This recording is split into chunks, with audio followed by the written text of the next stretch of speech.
क्या वेनेजुएला चुप रहेगा? क्या ये एक युद्ध की शुरुआत है या वैश्विक तबाही का संकेत?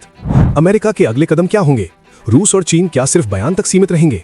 और भारत क्या बनेगा शांति का सेतु या खामोश दर्शक? वेनेजुएला की अंदरूनी हालात, गुप्त सैन्य रणनीतियां और वो सच जो कभी सामने नहीं आने दिया गया। ये कहानी वास्तविक घटनाओं से प्रेरित एक काल्पनिक प्रस्तुति है। एक शांत रात, लेकिन अगले ही पल दुनिया की सबसे विवादित कार्रवाई शुरू हुई। अमेरिका ने वेनेजुएला पर हमला किया और वहां के राष्ट्रपति को हिरासत में ले लिया। स्वागत है आपका आपके अपने चैनल कहानियों के भंडार में, जहां हर कहानी सिर्फ सुनाई नहीं जाती, महसूस की जाती है। दुनिया में प्रत्येक संघर्ष के पीछे सिर्फ एक झगड़ा नहीं होता, बल्कि वर्षों की कूटनीति, तेल की भूख और शक्ति की राजनीति छुपी होती है।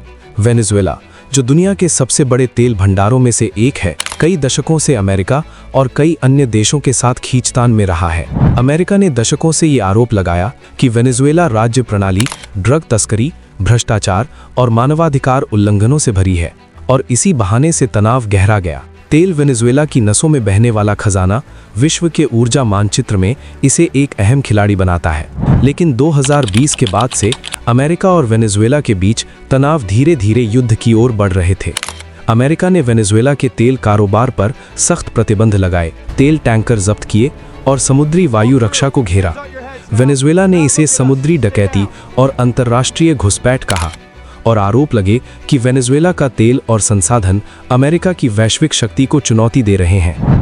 निकोलस मदुरो, जो वेनेजुएला के राष्ट्रपति हैं, उन्हें अमेरिका ने लंबे समय से अवैध और आतंकवाद समर्थक बताया था। सालों की कड़ी नीतियों के बाद ताने बाने में दरारें गहरी होती गईं।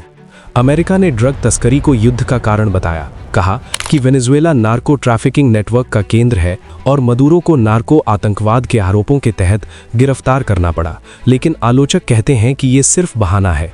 असल उद्देश्य वेनेजुएला में राजनीतिक नियंत्रण और संसाधन पर कब्जा है। 3 जनवरी 2026 की खामोश रात में अचानक धमाके, वायुसेना के लड़ाकू विमानों ने हवाई हमले शुरू किए, कैराकस समेत कई इलाकों में विस्फोट हुए और अमेरिका ने घोषणा की कि राष्ट्रपति मदुरो और उनकी पत्नी को हिरासत में ले लिया गया है। ये कार्रवाई अमेरिका की अब तक की सबसे सीधी सैन्य पैठ थी।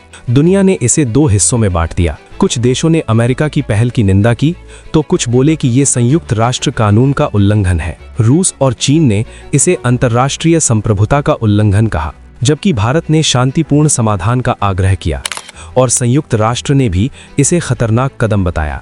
ये कहानी सिर्फ एक हमले की नहीं है, ये है सत्ता, संसाधन और कूटनीति की जटिल खेल की, जहां हर बड़ा निर्णय इतिहास को बदल सकता है। अगर आपको ऐसी सच्ची और चौंकाने वाली कहानियां पसंद हैं, तो चैनल को सब्सक्राइब करना न भूलें।